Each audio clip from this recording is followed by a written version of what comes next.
Hi there, I'm Clifford Bates, and welcome once again to our reading Schmitt's Dictatorship.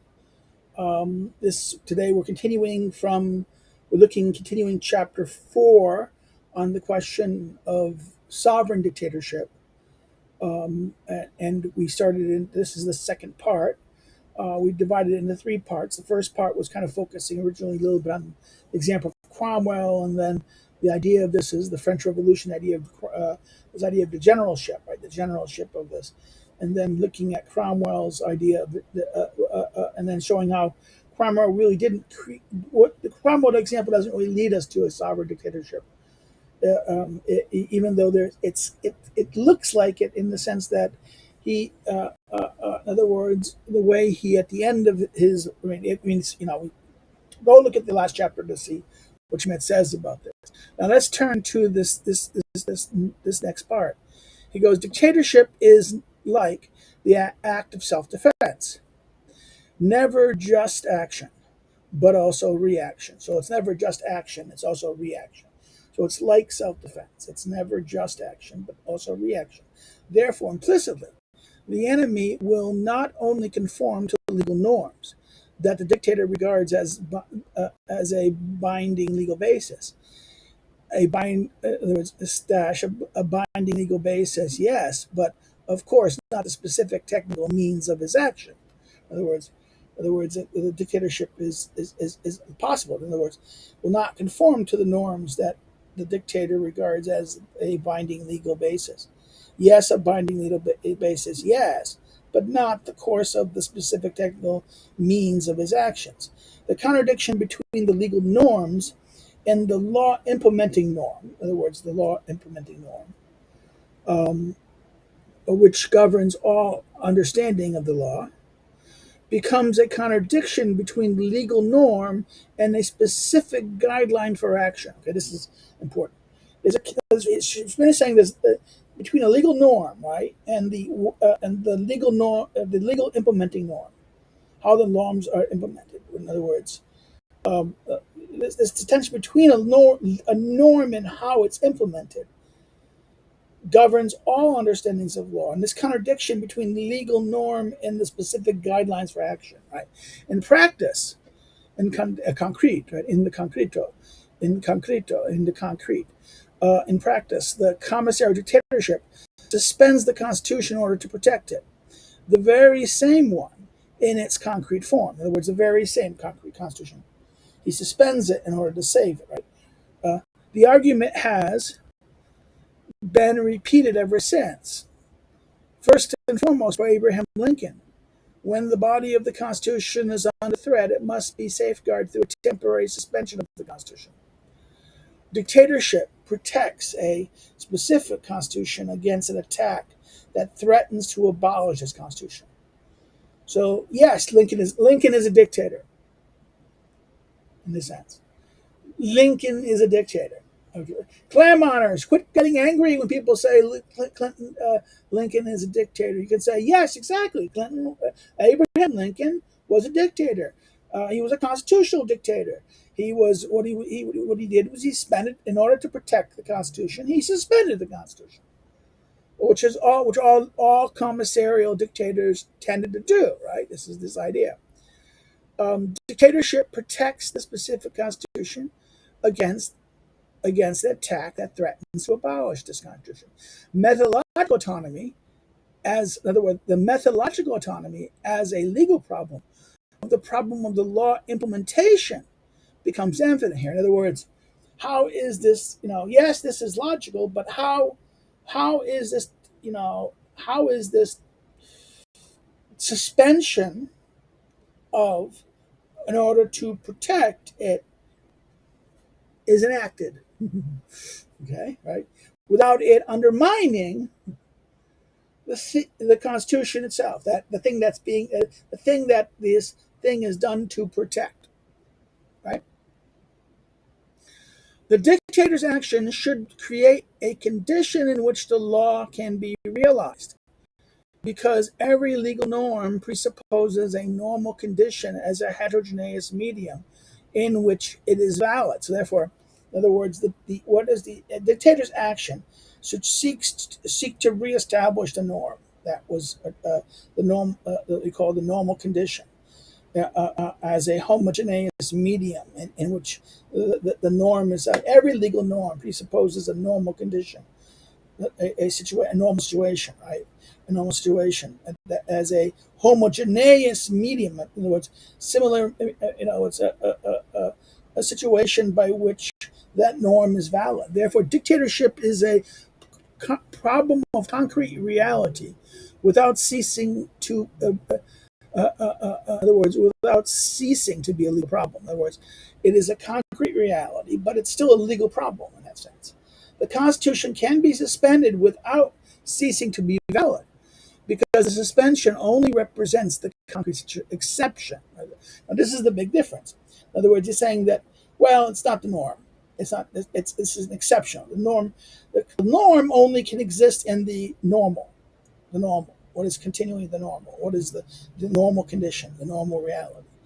And what happens is that when the normal reality doesn't exist, then the conditions by which the Constitution and law can operate no longer can operate. That's the logic, right?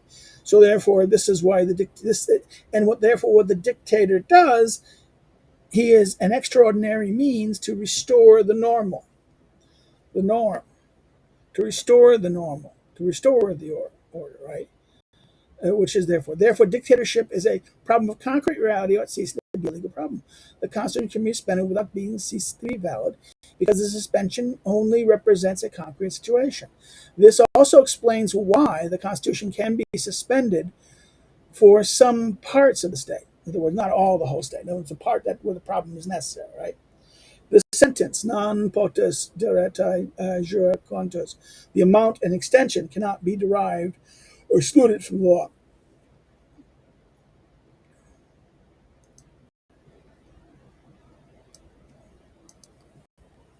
Cannot be deducted from the right quality. In other words, the amount or the extension, right, cannot be derived or excluded from the law, right? This is this idea. Um, should be logically should logically be valid here too, because within a state created by the Constitution as a legal concept, there is no territorial circumscribed space in which the Constitution would not be valid. No time span in which it would not be valid, and no particular circle of people who, without ceasing to be citizens, would be treated as enemies or rebels without rights. Okay, so in other words, this idea of this is that this is in other words, these people are become enemies.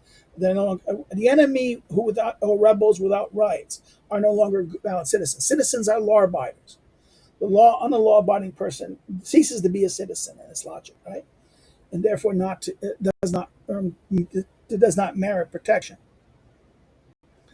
But it is precisely such exceptions that are intrinsic to the nature of dictatorship, that they are possible because dictatorship is a commission of action defined by the concrete situation. So again, the dictatorship is a commission. What was traditionally a commission of action to do something. You do it, right?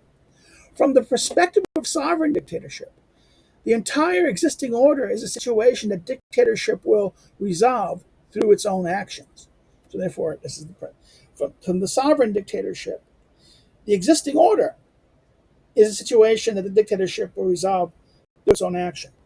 Dictatorship does not suspend an existing constitution through a law based on a constitution, a constitutional law. In other words, it does not suspend the existing constitution on the basis of the constitutional or constitutional law. Rather, it seeks to create the conditions in which a constitution that is regarded as the true one, is made possible. Okay, so therefore, this is literally the mixing of what the two things, the dictatorship in Rousseau, two things that are separate, the dictatorship and the law legislator, right? This is that moment that the dictator has the power, but the power to make the law cannot make the law. Dictatorship traditionally cannot make law, but has the power, and has power. In other words, does not, it has the power to achieve what needs to be done. Okay, its job is to restore the order. Okay, that that is breaking, that makes the law not work. What Schmitt is doing here is saying, okay, the law is now this is combined. He has the power to create a constitution. He does not suspend an existing constitution through the law, but rather seeks to create conditions in which a constitution that is regarded as a true one, is made possible. Therefore, dictatorship does not appeal to an existing constitution, but to the one that is still to come.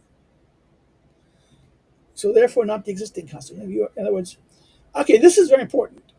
There's two types. In other words, if if someone's going to become a dictator, and his job is to restore the constitution, restore the existing constitutional order, arguing that his authority comes from the constitution, and that what he's doing is, in other words, he's doing this to restore the order. Okay, this is a constitution. This is not a sovereign dictator. In other words, if he's not just doing it, he's not suspending it. He's not suspending the existing constitution because of the Constitution, right? But rather, he's creating a new one. Interesting in that sense. But to the one that is still to come. One should think, and that's what the revolutionary idea, right? One should think that such an enterprise evades all legal considerations, because the state can be conceived of in the legal form only in its constitution, and the total negation of the existing constitution should normally relinquish any legal justification, since by definition a constitution that is to come does not yet exist. So therefore, in other words, it's saying, in other words, the question of this sovereign dictator as a legal construction, right? In other words, this issue is a legal one. Is not, it should evade it. That one should think that an enterprise of such a evades all this legal considerations, because why? Legal considerations are a product of law, which are a product of a constitution that it presupposes a constitution. And if you and the constitutional order is not yet, it's to come, then the law doesn't exist. Right? This is the logical issue that Schmitt is talking about. Consequently, no, and that the constitution that is yet does not yet exist, right? Consequently, we would be dealing with sheer power. In other words, and also consequently, not only there's no law, but there's only power, right? We're dealing with sheer power. But this is not the case if the power assumed is one that, without being itself constitutionally established, nevertheless is associated with any existing constitution in such a way that it appears to be foundational to it, even if it is never itself submitted by the Constitution, so that it can never be negated either. Insofar as an existing constitution negates it. So, in other words, he goes. Let me repeat this. But this is not the case of this, right? If the power assumed that the dictatorship has power is one that, without being itself constitution established, nevertheless is associated with any existing constitution in such a way that it appears to be foundational to that constitution, even if it is never itself subsumed by in other words, that the power that is then subsumed by the Constitution itself, so that it can never be negated either, insofar as as the existing Constitution negates it. Right. This is the meaning of constituted power, pouvoir constitutant, the constituting power. In other words, the power to create, the constitutive power, the power to create. Again, this is the legislative in that sense. The power. This is again seen in Hobbes and Rousseau. In Hobbes, it's the power of the people, and when they join together to form the social compact, right? The social contract. Same thing with Rousseau. Is when they form together and they create the general will. That this act is this coming to be to form the sovereign, the people forming the general will or the sovereign, right? In this sense, this is the constituted power. The status of the absolute prince does not depend on the accomplishment of a specific task, and his responsibility do not represent a form of empowerment with regard to an end that is to be achieved. In other words, the absolutist prince doesn't have an end in that sense. He is simply this. He's power there like this. He's not dependent on a task. In other words, his goal is not. He is not. In other words, the absolutist prince is an end in itself. It's not a means to an end. In other words, it's not set to accomplish a specific task, and his responsibilities do not represent a form of empowerment with regard to achieving an assigned task or a task. Rather, these powers are its powers. It belongs to it. Okay, it's not a power. It's the power that comes from itself, not it comes to achieve. In other words, this idea of the dictator, his powers is to achieve the goal, right?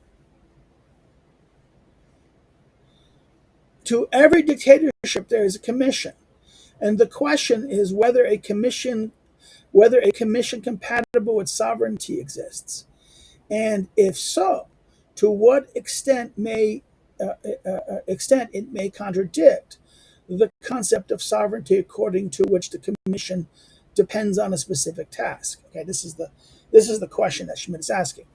In other words, every dictatorship there is a counter commission, some goal you have to do, something you have to do. The question is whether a commission capable with sovereignty exists. That is something that creates with sovereignty, and that's something it may be able to exercise on its own, make itself. So, if so, to what extent may contradict the concept of sovereignty according to which the commission depends on a specific task. In other words, it violates it in that the sovereign that he doesn't have this. This is not done to a specific task. The commission, the commission that in question, is not towards a specific task, but something else. Okay, the creation of a constitution. The specificity of pouvoir constituant, the constitute power, makes a dependence possible by reason of the fact, given the character of this power as a non-constituted power and never constitutable entity. It is conceivable that the bearer of stately power put himself in a dependent position without it being the case either that the power he makes himself dependent on comes to be that of a constitutional sovereign, or that, on the contrary, any earthly institution disappears, as if the sovereign's dependence on God. And that's there's two things. In other words, he makes himself a constitution. The situation requires it. In other words, that the specific constituting power makes such a dependence possible. He says, by the reason of the fact that, given the character of this power as a non-constituted one, right? This because he's not a constituted one. It's not something created by other people. And never constituted. It wasn't hasn't. In other words, somebody has not. It was never created by something else, right? A never constituted entity, as a non-constituted and never constitutable entity. It is conceivable that the bearer of stately power in other words, whoever the bearers daily power puts himself in a dependent position without this being the case, either that the power he makes himself dependent on comes to be that of the constitutional sovereign, that constitutional sovereign, whoever the constitutional sovereign is, right? Or on the contrary, an earthly institution, any earthly institution disappears, as in the sovereign dependence on God. Cromwell appealed to God for his mission. Although he occasionally talked about the people's consent to his dominion, nevertheless, in a decisive moment, such as the dissolution of the Long Parliament, there was never any doubt that he saw in God the source of his power and did not relate his sovereignty to the people, as the radical Democrats of his time understood it. On 12th September 1657, in the grand speech to the newly appointed Parliament, he declared that he would be frightened of committing a sin were he to return prematurely to the Parliament, the power that he had been entrusted with by God, and that he would rather die in disgrace than see the Parliament rejecting his protectorate, which had been mandated by God. So notice that the Parliament immediately confirmed his sovereignty and his position as the Lord Protector, but without its formal agreement having become the legal basis of his sovereignty. In other words, even though it confirmed his basis, but it never, there's no legal agreement that it became the legal basis for his control, sovereignty. For he had the power to dissolve Parliament any time, and he did it. And the dissolution was anything but the result of an appeal to the people. So in other words, it wasn't appeal to the people. It was the idea of his own judgment, and that was judgment based on this commission given by God in that sense, right? That's the idea. That.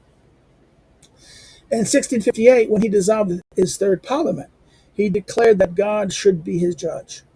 The people was not mentioned at all. Therefore, Isming is correct in characterization of the Cromwell Constitution as a self-limitation, voluntary granted by the bearer of a power that directly derives from God. Epstein's The Constitution of the Protectorate. In his biography of Cromwell, Gardner states that neither Cromwell nor Milton gave the nation such a right.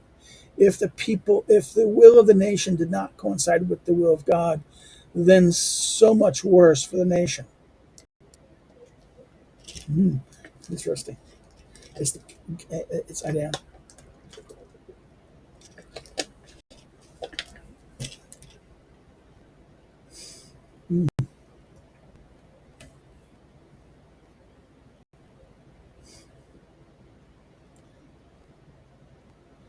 The Lord Protector was the bearer of a personal mission. The elimination of the existing order was not rationally justified. In other words, the Protector was given a particular mission. The elimination of the existing order was not rationally justified. Rather, it was an exceptional case in which monarchic state theory was classified under being a deo ex execritus, that is stirred by God, willed by God, or awakened by God. Awakened by God, stirred by God. Again, Julius Vindicator Contemporaneous, page 68 of the edition that he's using. The most read monarchical work of the time was George Buchanan's, this is, I think, a Catholic work in that sense, right? On the right of kingship among the Scots, right? And in 1648, his English translation of the Vindicata was also published. This is, Michael Cromwell and Zeewig's on the sovereignty of the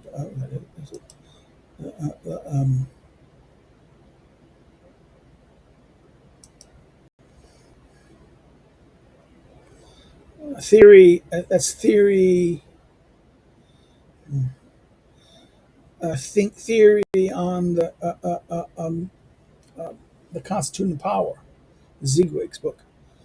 Okay, that's interesting in that sense. So, this process cannot be understood at all with the help of a juridical category. So therefore, this process here is not, it's based on God or the people's will, not on juridical concepts, legal concepts in that sense. Legal category, legal category.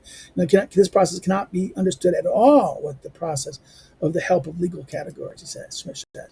It had been argued that dictatorship is a miracle on the grounds that it is a suspension of state laws is compatible with the suspension of the natural laws in a miracle. In other words, a dictatorship is a miracle.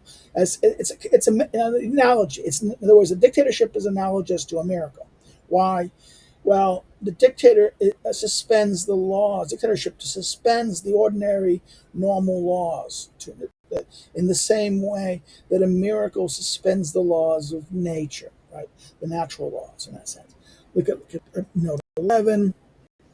Donaso Cortez, in his great speech on 4th January 1849, the Spanish Chamber of Representatives, argued in that sense, in translation by Von German translation by Angel, in a series of associations of yeah, a translation by Hannibal in the series of association in this German edition. Right? So Cortez's line, right? This is in reality, dictatorship is not this miracle. It is a breaking up of the legal system that is implicit in such a newly established dominion. In other words, in reality, dictatorship is not this miracle in that sense, right? It is merely a breaking up of the legal system that is implicit in a newly established dominion. By contrast, commissary dictatorship is embedded within a legal context, just like sovereign dictatorship. Okay, sovereign dictatorship appeals to the constituting power, which cannot be eliminated by any opposing constitution. It makes the constitution. There's no outside constitution. God is a commissioner, different from the bearer of God is a commissioner, different from the bearer of this constituting power. And God's dispensation, providence, which, as Eisman accurately observes for Cromwell, had the same meaning as in Bousset's philosophy of history. Again, divine right of king. Bousset is a theorist of divine right. All right, philosophy of history is something different from the imperative act, which Bonte defines as the exercise of constitute power. Now, let's see what this says.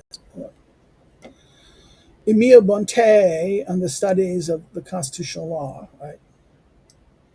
There's something right about this. Studies, constitutional law studies, studies of the constitutional law.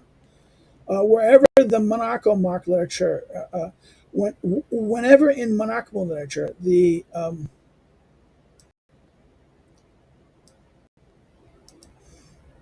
constituting power, potestas constituens, is mentioned in contrast to the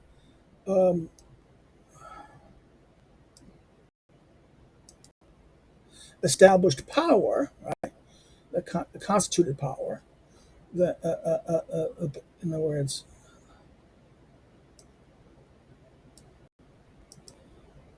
the constituting power versus the constituted power, or the constructed power. This is again the different translation and the established power. The established power.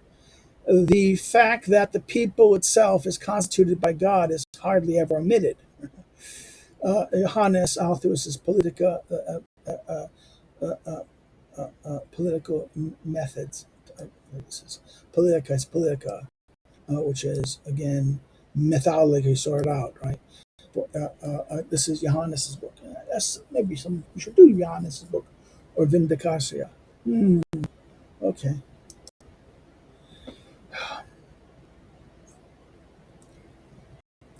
But the direct commissar of the people, unlike the commissar of the absolute prince, no longer has a stable reference point for his dependent. So the commissar of the people has no, a commissar or absolute prince has a stable reference point. It has, the prince is the sovereign and the people is not a sovereign per se. The revolution, in other words, a commissar of the people, unlike the commissar, no longer has a stable reference point for his dependents. The consultural,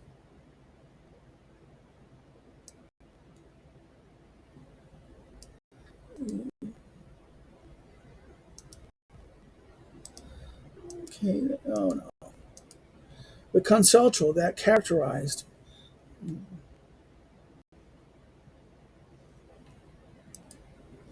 Okay, I had to check that word out. No, I'm sorry. It's how this is how something how someone understands something.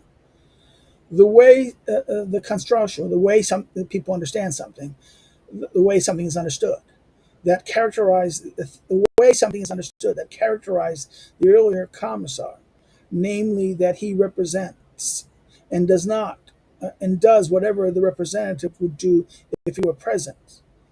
In turns, in other words, takes turns with, takes turns, is still apparent. In other words, in other words, how it's understood. The other, the construal, the way it's constructed or it's designed, constructed in that sense, is characterized by that characterized the earlier commissar, namely that he does whatever the representative would do if he was, in turns in turn is still apparent in this sense, in that sense that the emperor, in other words, is that and the absolutist prince, this guy, this constituting power, would do this like that, and that if he was there, he would exercise that power. But the people, in that sense, okay, maybe that's, but the combination, but the combination with the idea that the represented is the people. All of this requires a completely new meaning, right? Emile Baton's, in the constitutions of the 19th century, the idea is still evident, especially in the oath of the deputies and the opening of the regional parliaments, that the prince is personally represented by commissar of the People's Assembly. And he gives the things of it. He goes the Constitution of Hesse. He gives a series of constitutions, right, of the different countries. And he goes, in fact, when he says the Seiberg Schonda here, paragraph 66, neither here neither commissars or mandates are mentioned, right, but only delegated officers.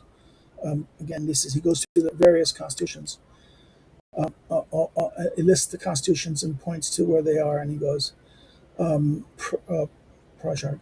The title commissars, in other words, Oldenburg articles this, Prussia article 77. The title commissar is retained when the representative of the government stands in for the minister of a commissarial capacity and partakes in negotiations with the parliament. The answer to the question whether the government commissar is subject to parliamentary discipline depends on whether the commissar in the traditional sense is a personal representative of the prince or not. In a republic where the ministers let themselves be represented by commissars, gives us C Article 6 of the French law of July 16, 1758, on relations between the public powers, which is subsequently derived from Article 69 of the 1948 Constitution. The governmental commissars are the only assistants to the minister. They are restricted to representing the position of the government in Parliament. They are only spokespeople. The minister alone carries the responsibility, and this is Leon Duchot's tract on constitutional law. And on the Constitution of the Reich of 1789, see Kurt Purcell's article, archive, a public law archives, volume 19. Yes, that's issue. Ah,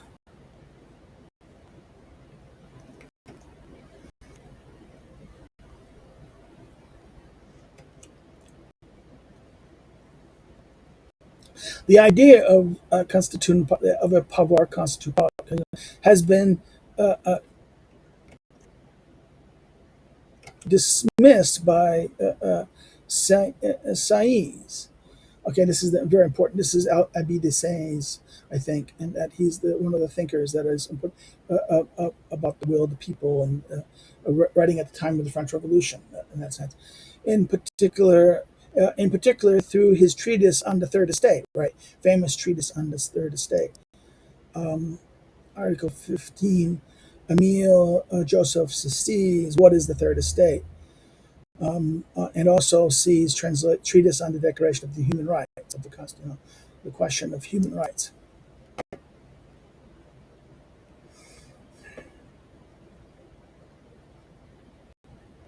Did I skip something? I skipped something. Okay, I'm sorry. Um, Baudin had realized early on that it makes this is what on the condition explained by the people requires a completely new meaning. Baudin really realized early on that it takes a significant difference whether what is decisive for the commissar is the will of the prince or that of the people, and that of the individual or that of many thousands. That's, Baudin hits on this. There's this in between the will of the prince and that this is going to be much more concrete in that sense. The will of thousands of people, aggregated power, is less concrete, where the will of a prince is going to be concrete in that sense. And this is what he does. Now we turn to the idea of this.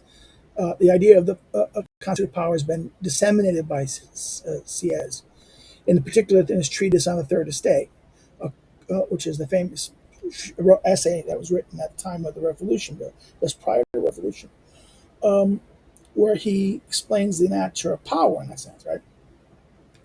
According to that work, all existing powers are subject to the validity of laws, rules, and procedures, which these powers cannot change by themselves, because the basis of the existence of such things is the Constitution. So the Constitution itself makes these powers, and that they're based on the powers, and therefore the powers in themselves. In other words, they're means, not ends. His argument, power is mean in this sense. The powers of the institutions and these things are means, not ends. The separation of power, in other words, there because is the Constitution. In other words, the Constitution makes it. Therefore, all the existing powers are subject to the vitalities of laws, rules, and procedures, because that is defined by the Constitution, right? On this view, a power founded on the Constitution cannot be superior to the Constitution, because because the latter, controlling as it does both the union and the separation of powers, is its own foundation. So therefore, in other words, it can't be higher than the power cannot be higher than the Constitution, right? So therefore, this so that the executive or some officer like this cannot be higher than the thing that creates the Constitution, right? So let's continue this logic here. Its own, um, can, this view power founded on the Constitution cannot be superior to something higher to it, because the latter, controlling it as it does both the union and the separation of powers, is its own foundation. Therefore, all constitutive powers are opposed to a constituted power.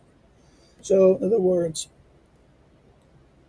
which lays down the foundation of the Constitution. So, the constituent power is the thing that lays down the foundation, and a constitutive power is the thing that the constituent power creates. Right? This is the creating power. This is the power that is created, and that they're opposed in that sense, right?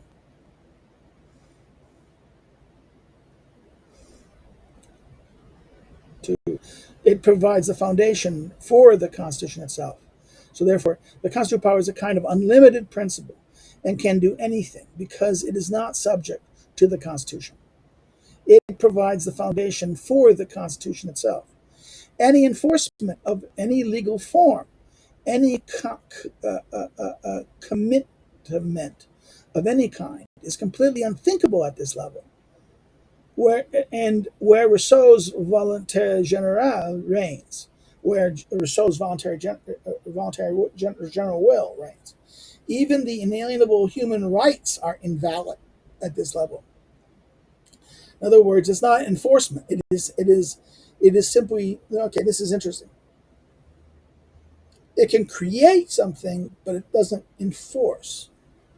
That's interesting. Any enforcement of any legal norm, any commitment of any kind, is completely unthinkable at this level. The argument goes, and echoes Rousseau here that and where Rousseau's voluntary where Rousseau's general will reigns. Even the inalienable human rights are invalid.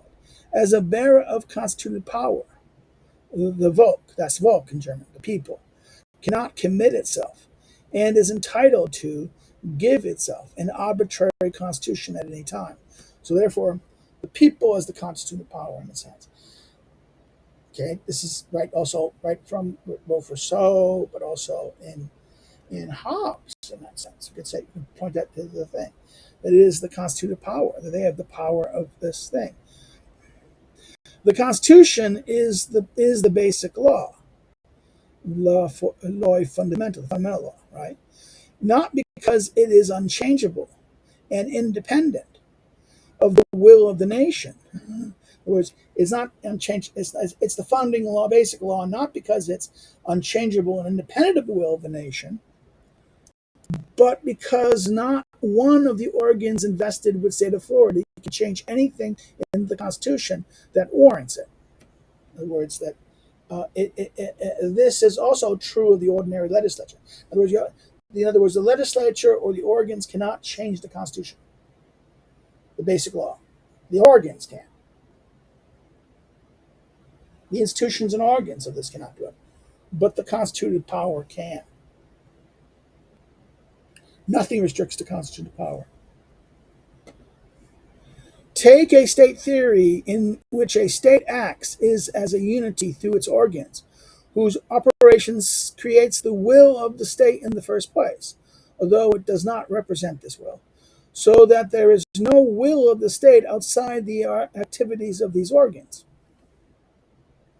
In other words, a theory of state in which the state acts as a unity through the organs whose operation creates the will of the state in the first place, though it does not represent this will, right? And that there is no will of the state outside the activities of these organs.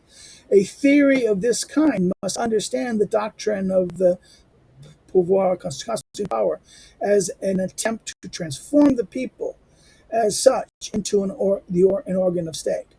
Okay, this is once you have a theory of state, Stadtler, take a law Stadtler in which the state acts as a unity through the organs, right? A theory of this kind must understand the doctrine of the constituted power as an attempt to transform the people as such into an organ of state. With this, the problem of the Constitution becomes once more the problem of organizing the constituted organ, the constituent organ. We must put this in there. Angelinek's construal understanding of this, of the way he frames it, understands it. The state is the sum of all the functions of its organs, but it never appears to be itself a subject of the totality of its functions, but only an organ endowed with a range of qualifications, and consequently also an organ that has a limited range of qualifications. Never the state as such, but always just a state in the form of a particular qualification. Ooh, that's a tough one. In other words, Jelinek, one of the leading fathers, post-French Revolution, post-48, one of the leading legal theorists of the German constitutional of state theory of Stadtler, is Allgemeine Stadtler. His general theory of state is one of the only English edition. We don't have an English edition of it. This is sad in that sense. I'll ignore it. there's been no attempt to translate that. Instead, they translate this Italian Bilimunis, can never say his name, Bucellis, who was his student, a successor of this edition afterwards. Maybe a student of his who took it, I think, maybe taken over, right? Well, there's always been these great professors who wrote constitutional law texts in the 19th century, and then their student took it over, and then their student, and then the name take it over. They don't say the name of the original book anymore.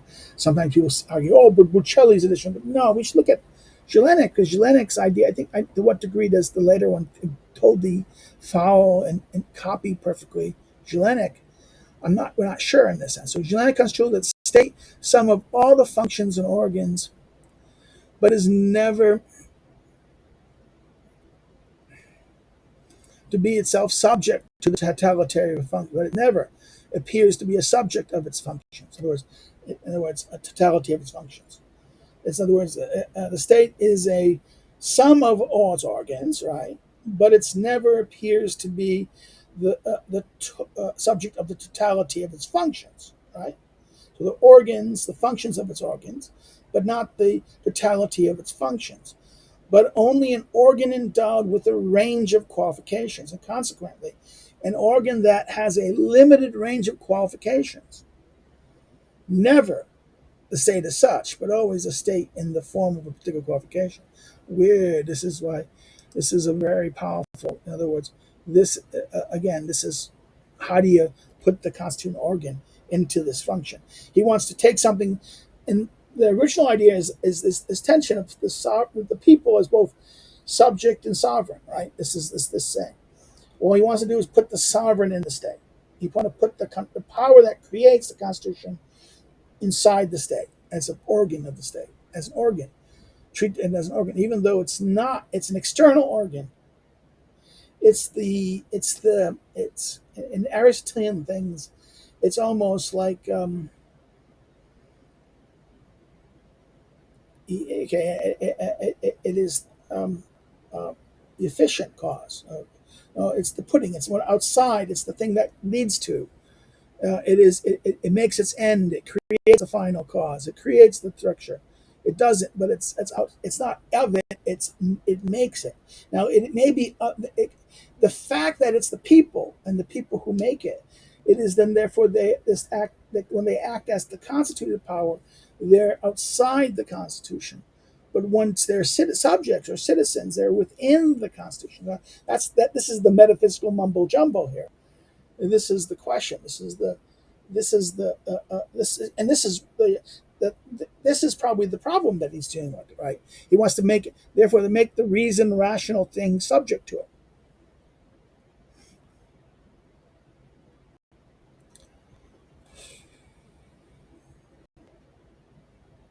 The qualification is the state form of appearance. It possesses the right that forms the basis, the right that forms of an organ's qualification. In other words, the qualification is the state form of appearance, right? It possesses a right that forms the basis of an organ's qualification. The substance of the state manifests itself only through the medium of a qualification. In other words, the state always appears as a limited power that is, in fact, subsists, even if one rejects the phrase, the substance of the state, as scholastic. In other words, the substance of the state reject, even if, in other words, it's always limited power. But and this is a fact, and this fact subsists, even if we reject the concept of substance of a state, the substance. This is the substance of a state as scholastic. That you can't call a substance of a state. But he says, listen, the substance of the state manifests itself only through the medium of a qualification. In other words, the state always appears to be a limited power. Even if we reject this concept of substance of state as the power, the individual who formed the organic unity should not be confused either with the state or with the organ of the state, which as such completely lacks a subjectivity of its own. Even the highest organ is no more than an organ, and changes even the Constitution, and changing even the Constitution is no more than a qualification. Very important point. Though the individual who forms the organic unity should not be confused. So the individual who forms this organic unity should not be confused. He says, um, either with the state or the state organ.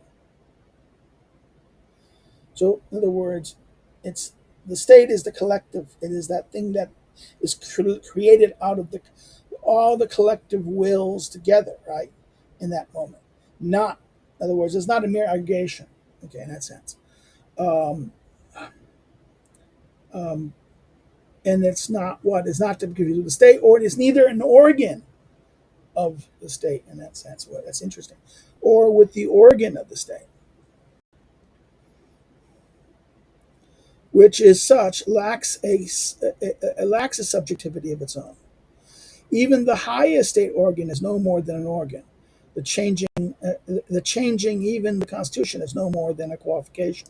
Let's look at 16, Jelinek. Okay, um, um, the system of subjective public rights. Jelinek completely contradicts his own theory of organism, which, when he quotes Blackstone's statement that a king is always present in his court, even if he himself cannot execute the law. And this remains true even if Jelinek links his own theory with this idea of the king being omnipresent through his officials, because Blackstone's statements has to be understood in light of the old idea of the personal representative, qua vices grit, someone who acts in the place of, right, in terms of which someone, and not in light of a theory of the competent organ, which does not represent a particular will, but produces it in the first place. So this is the point. This is I think this is interesting. That Blackstone's position, who talks about the king's power in this type thing, Blackstone's commentary. Okay, this is interesting. That Blackstone, therefore, does not really. And let's go look at this. Blackstone's, Jelinek is quoting this, thinking this way, but Blackstone's situation is not making. He's merely understood. Blackstone understands as the old light of the old idea that this is a representative who stands in, right? Not someone does not represent a particular will, but a will, but produces it in the first place. Is not a light of the competent organ, an organ that makes it. Okay, it's not it makes the general will. Okay, that's very important to understand that in that sense.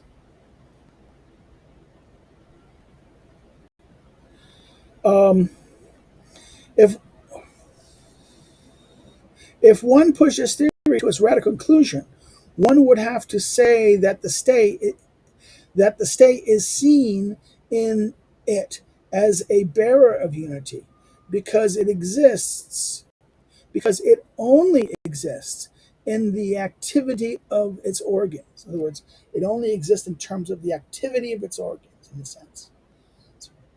Wow, it's metaphysics. This is why I can understand why the behavioralists in the 1920s looked at the behavioralists in the 1920s and 50s, looking at this state theory that's coming out, this concept of state theory coming out of Germany, and this German conceptions, and not really, and then looking at it and saying, "Well, this is metaphysics."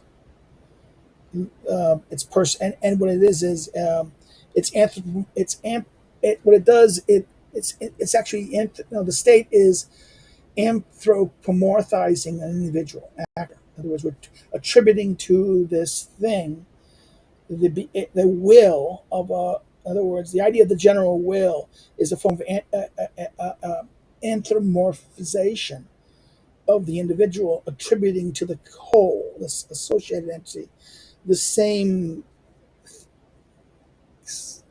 aspect. It's like, in other words, what is true with an individual willing agent would be true of that as well. And that's now this thing is induced.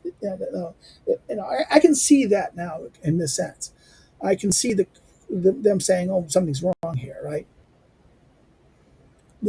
So therefore, push this theory to its right conclusion, one will have to say that the state is seen here as the bearer of unity, because it exists in the activity of its own organs.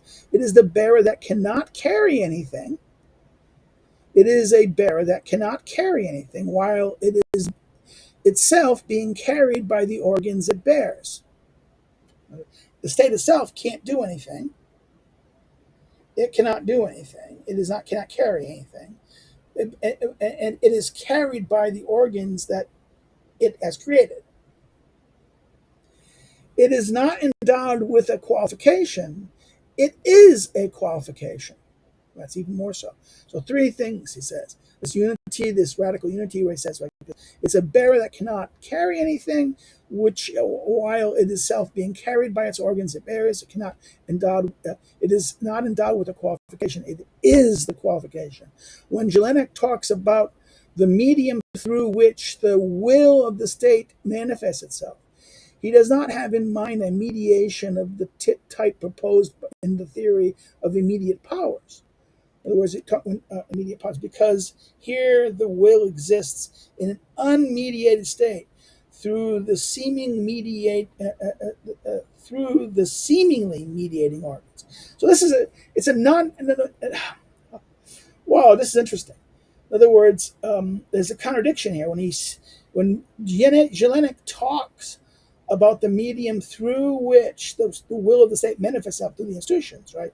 But it's not mediating. It's wondering that it's not. The medieval understanding is that these institutions are mediating. It's a mediating system that these institutions mediate, and it's, in other words, that it's like that, but it's not mediating. It's like it's denying it.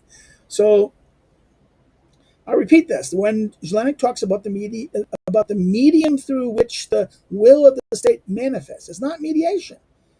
It is just that it happens. The institutions and the organs are doing this, but it's not mediation. It's like organic.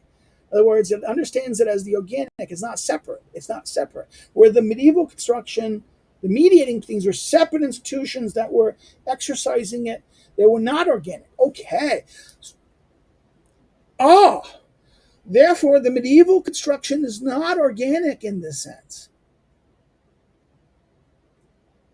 The medieval construction is not organic in this sense. And this also makes I understand now why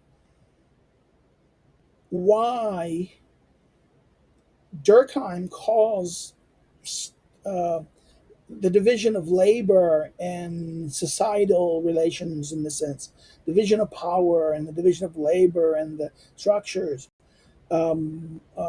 organic solidarity, right? The creation of this rational utility interest model of this shows the origins of organic wholeness, of a creation of an organic will in that sense. I can understand why he uses that term now in that sense, because this is the same way. How Jelinek understands this as organic. The state is organic in that its organs, and how this logic that he's defining here, right? It's a medium, right? It's a medium, but it's not intermediary because it's not separate. It's not an institution on its own exercising it. Rather, it's the thing that's been created out of this. And this is only doing the function that the thing creating it allowed it to do. Okay, now I'm going to be rushing through this. I'm almost out of time.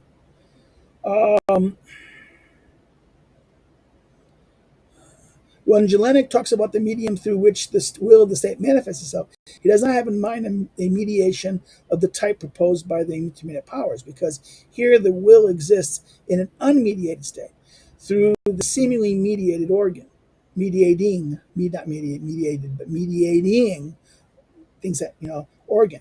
The absolute mediation through organs becomes here identical with the absolute intimacy of the will that manifests itself in the state organ. So therefore it's a unitary will. In other words, It's the organs are doing this. The organs are merely executing the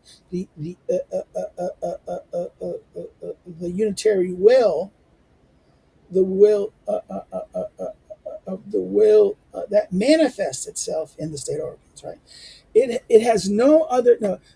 There is no other person behind the organs, because these represents the will of the state itself. So the organs themselves is the will of the state.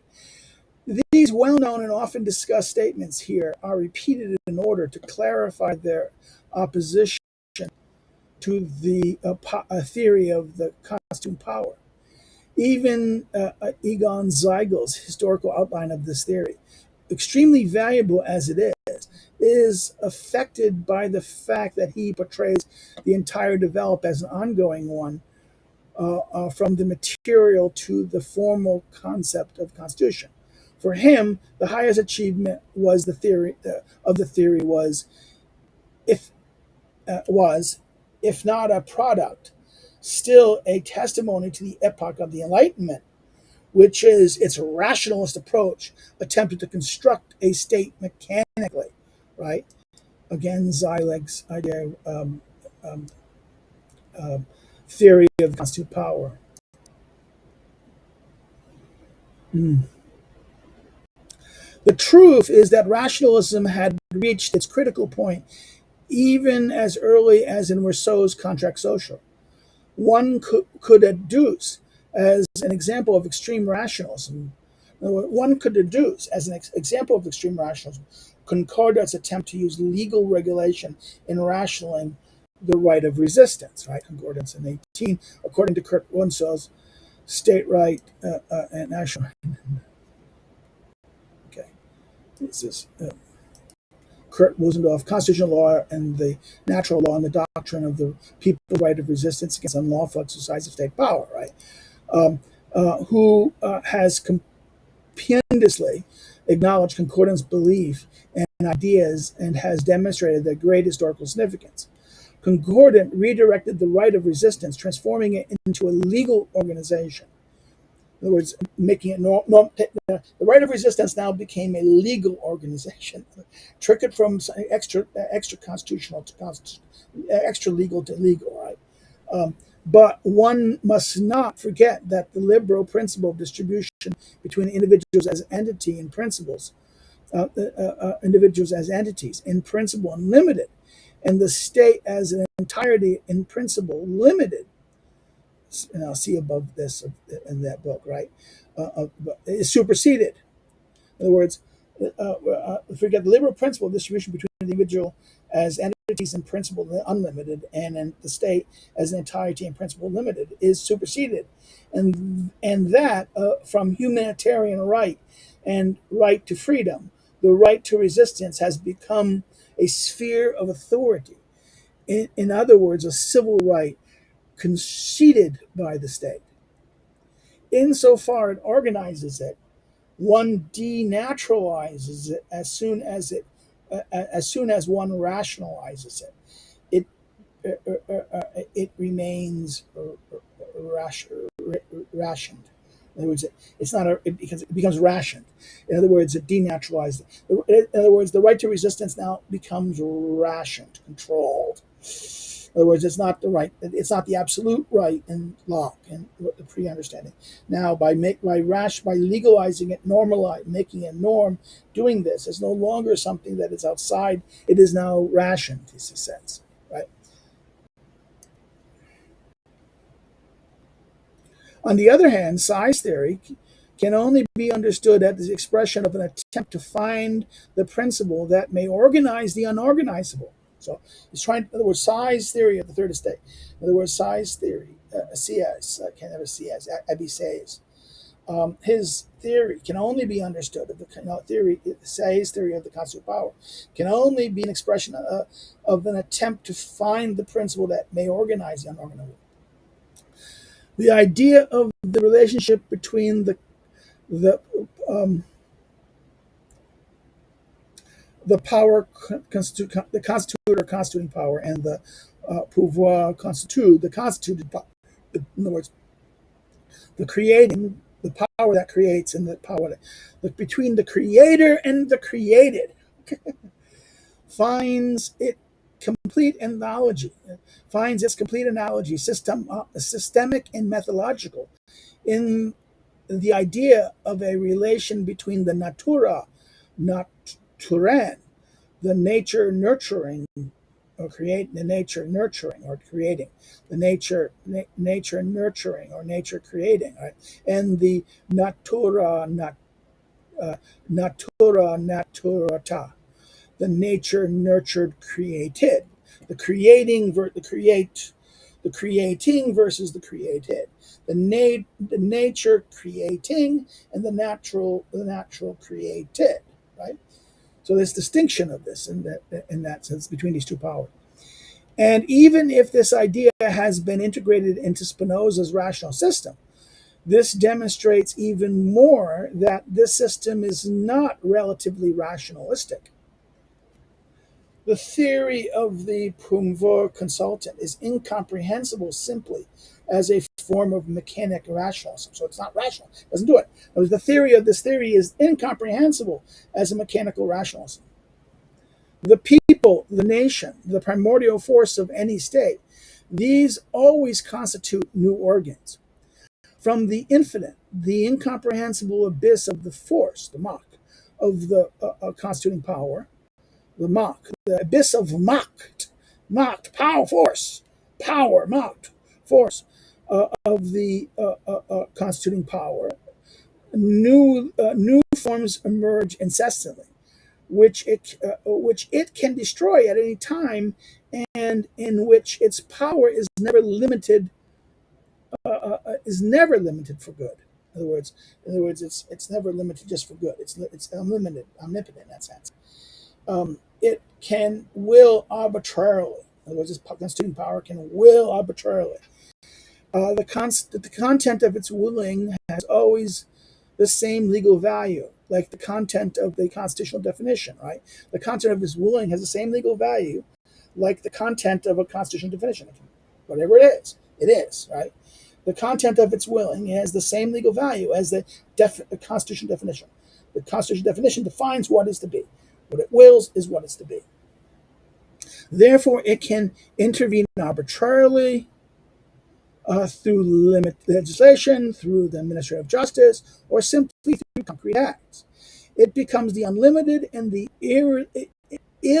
illimitable bearer of the uris dominatus, the right or legal prerogatives of rulership, the right of domination, the jure of domination, which do not even have to be restricted to cases of emergency. In other words, it doesn't have to be. In other words, it has the power in the right of the state, in the right of the thing. It has the right of the sovereign, thus in this situation, has the right of doing what is necessary to be done.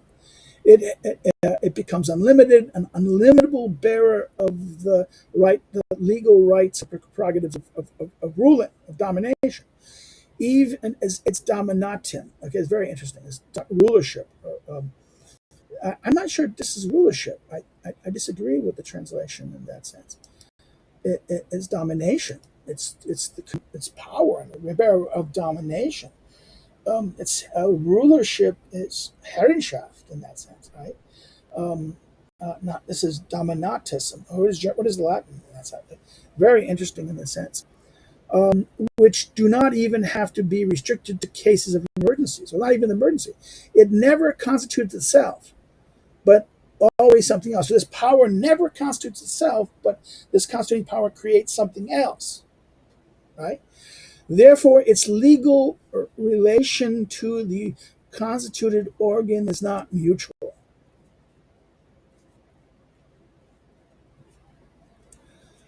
The nation is always a neutral state. Runs one of Abisse's famous statements. So the nation is always a natural state. So therefore, its legal relation to the constituted organ is not mutual. The nation is always in a natural state. One runs one's state.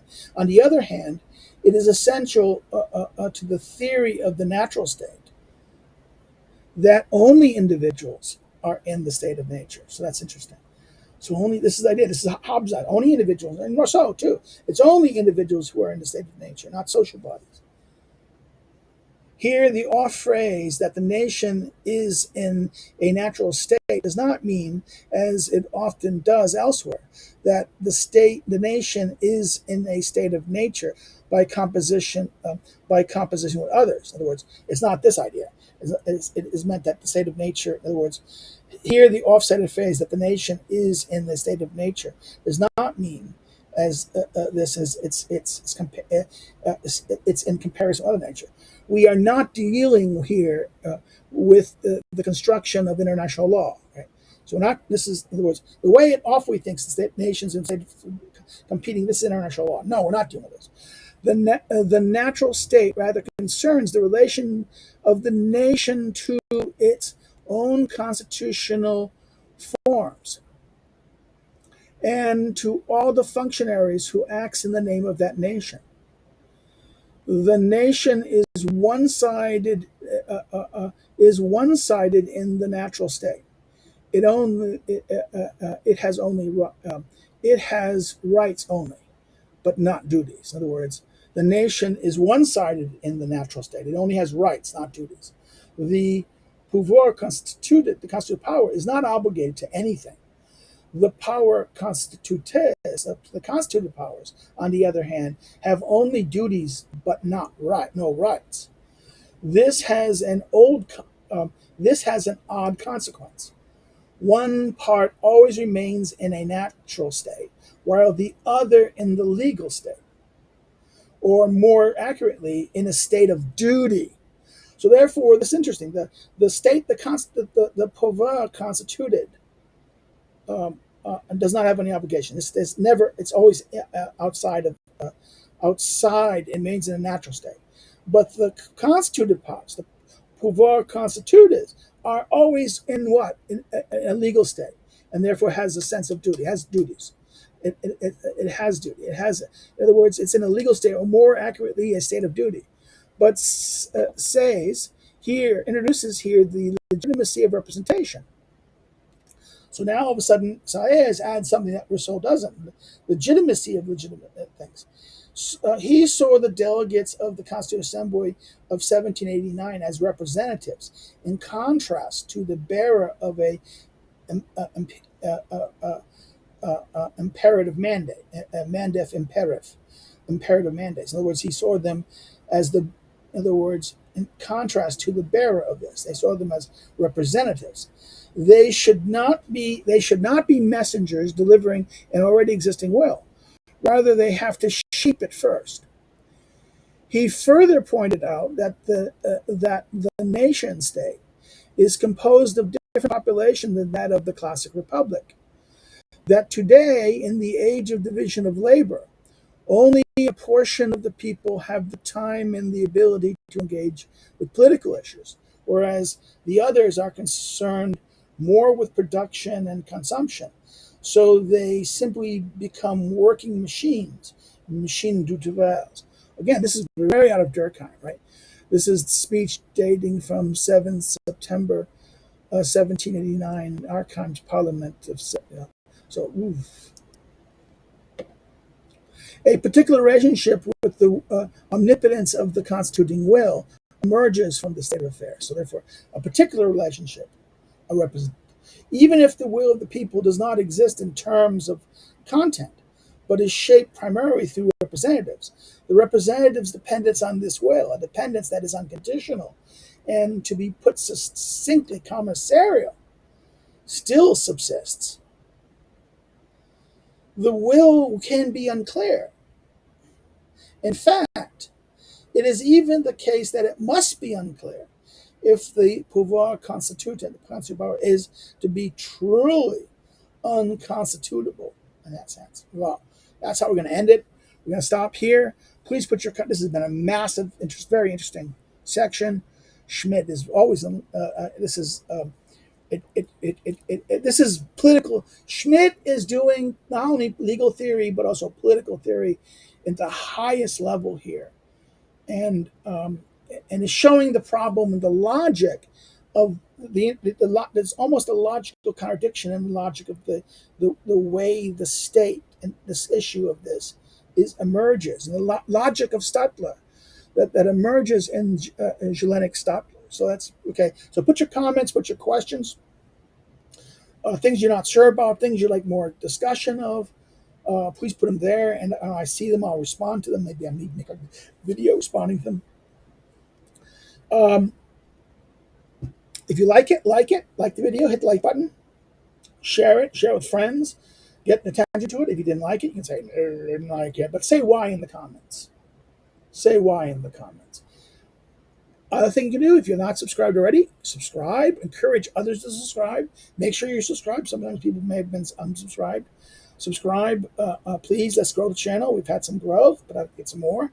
I'd like to get to the number necessary to get monetization, so you can people can leave $1 or $2 in a cup change. That'd be nice. Oh, please, master, please. Lord, please. Because why? The next thing is well. Okay. Next thing. First is follow me on social media. Links below. If you want to follow me on social media, the links to my social media is below. If you're interested in my scholarship and my academics background or what I'm doing and things, you can follow my academic social media. Links below. Another thing you can do is if you want to help me, like I said, this is why growing so good in mine. But no one has been here. So if you become a member of Subscribe Star and Patreon, so you can make monthly little contributions, little small ones. So it helps me to do. It will help me to do what I can do because this is getting expensive. It's not that expensive because I'm being subsidized, but life is now getting tougher. Even my job. I wish we got our big pay increase. We're not going to get a big pay increase. I think the government's not. The Polish government's going to have problems getting into the new government, whatever happens, and it's not. It's going to never be able to get anything done for 4 years because the coalition is going to be so big. So therefore, it's going to help if you can, contribute, do something. Or another way you can help contribute is buy one of my books. That's below. It's not going to be that good. The money isn't been. People have been buying my Aristotle. It's like, oh, maybe they have, and that Amazon hasn't paid the publisher. I'm kind of a little irking about that. But I hope people buying it. It's a good book. My Aristotle's. It's my notebook on Aristotle. So again, this is Tuesdays and Thursdays. I'm hoping to get this done. So take care. Bye bye. Take care. See you later. When you see this, you should be finishing up the Rousseau on political economy on Mondays and Tuesdays, and Fridays are always some kind of activity, a live stream or a special recording or a messing around or maybe even book review when I have a book I want to talk about. Okay, take care. Bye bye. Bye bye there. Some eyes go over here. Okay, see you.